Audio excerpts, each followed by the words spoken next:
friends. Happy Election Day. Today is November 3rd, and we are celebrating it by being in the kitchen. You hear some of that boiling over there. I've got my canner going.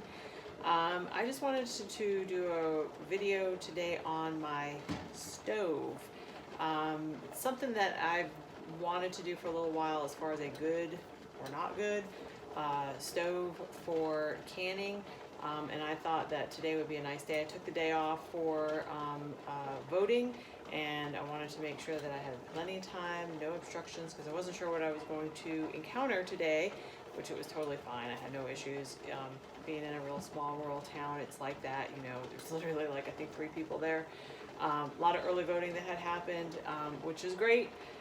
More voting obviously happening today, which is great. And I would obviously encourage people to go out and to vote, because it is our right to be able to do so, and it is also our responsibility. You will hear a lot of people say, hey, I don't care who you voted for, whatever.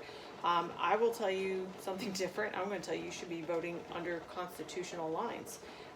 Whoever it is that is someone who is going to uphold and defend the Constitution and the defending the rights of the people, and basically putting a roadblocks and stymieing the government. That's what our American system is about. Okay, so those are the things that I think as a voter you should be looking at and making sure that you are voting for those kinds of people, because in the long run, even though you may say, well, I want to have a big government because it's going to help me, in the long run it doesn't help you. It actually will create problems as far as limiting your freedom, and that's the whole point of the Constitution, is to basically maximize your freedom and make the government less intrusive. At any rate, to celebrate that, we are canning. Self-reliance, responsibility, all of those kinds of things are in line with how we live our life and how we roll around here. And one of the things that I have here is my Whirlpool stove, and it is pretty much a good stove. I have no issues with it. It is all electric. I ended up swapping out 2 of the larger burners for actual canner burners because I can. So I'm going to move this real quick and kind of show you what I'm talking about here. You can see this element here and how it's actually kind of like wider. It's just got one prong here, but it's got like a triangular here, as opposed to this one here, which is just basically like a single prong, and a single prong. I switched this one out recently for a 4-turn, because my other one over there is a 3-turn. I haven't done that one yet.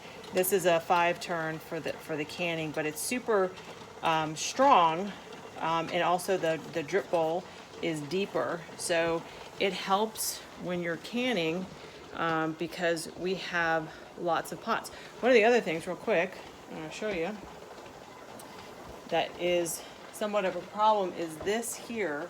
Okay, this was the pot. This is actually my other canning pot that I use. I don't know how well this is going to translate, but you see where I'm at here?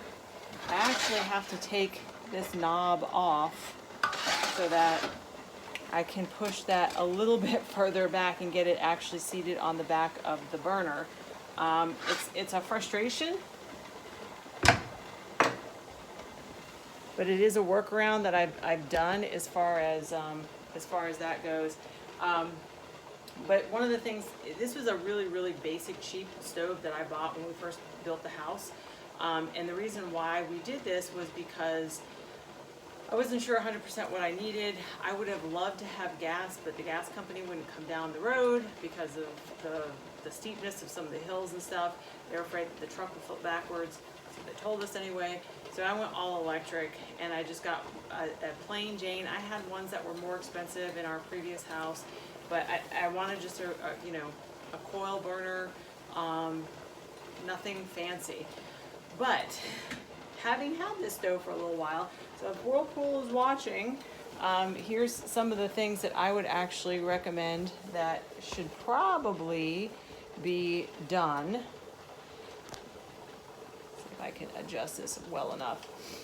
This was a stove that was very cheap at Lowe's when I bought it. I want to say it was like maybe $270, and the reason why it was that expensive was because of the window, and it had a clock. I wanted specifically to have the window. If I didn't want a window, it probably would have been about $250.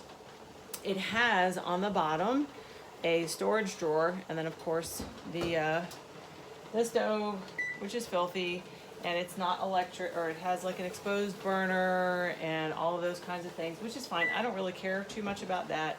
I use Easy Off to clean it. The problem that I have is with the burners, because I have these large pots, right? There's not enough space, generally speaking.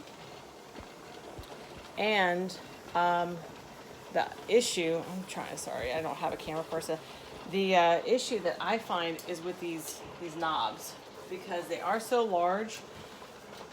As someone who kind of likes old-fashioned things and that kind of stuff, I think it would be really cool if they could take this, like the metal part here, extend it up, and then have all these knobs and everything up here.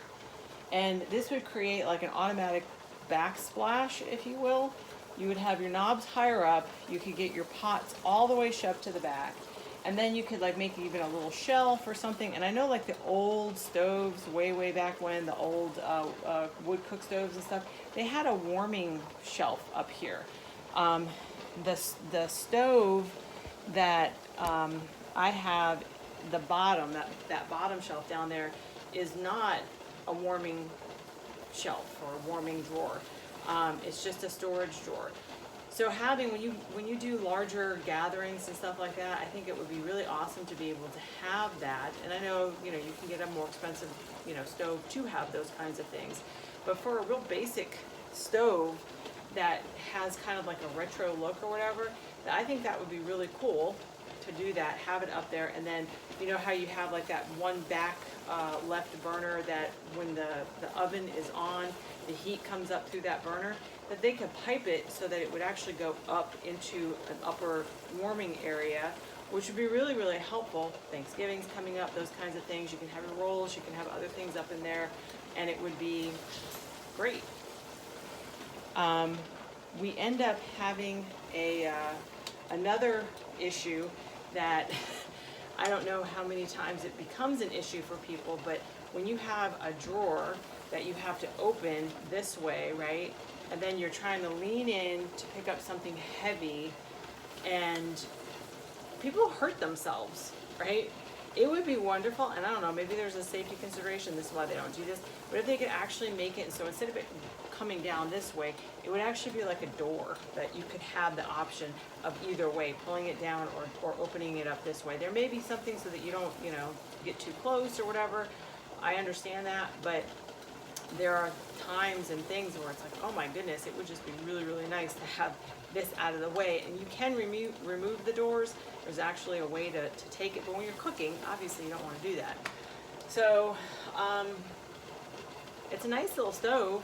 I just checked Lowe's to see what the price is, and just goes to show how expensive everything has become. This is now like almost a $600 stove, which I thought was insane. But prices of everything are going sky high. The burner, just this 6-inch burner was $30, which blew me away. But anyway, if you're looking for a canning stove, I mean, this gets the job done. There's a lot of them that do nowadays. But I think that if you do a lot of cooking, particularly with larger pots, you're going to find some challenges. The knobs on the back is the biggest complaint, if you will, that I have. And I hope that one day, I know they have ones where they have the knobs and stuff in the front, or they're even having like digital pads and stuff. I don't know, one day when this thing decides it's not going to work anymore, I might upgrade to that.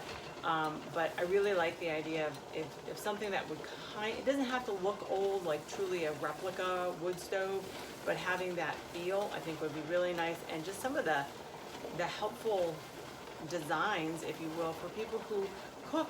A lot of us homesteaders, we cook a lot. And you know, not everybody has a wood cook stove or can have gas or some of those other things. So for people who have, you know, electric stoves, having some of those other elements would be really awesome. So anyway, hopefully that was helpful for you, and God bless America today, and remember, you are the gold. Bye, y'all.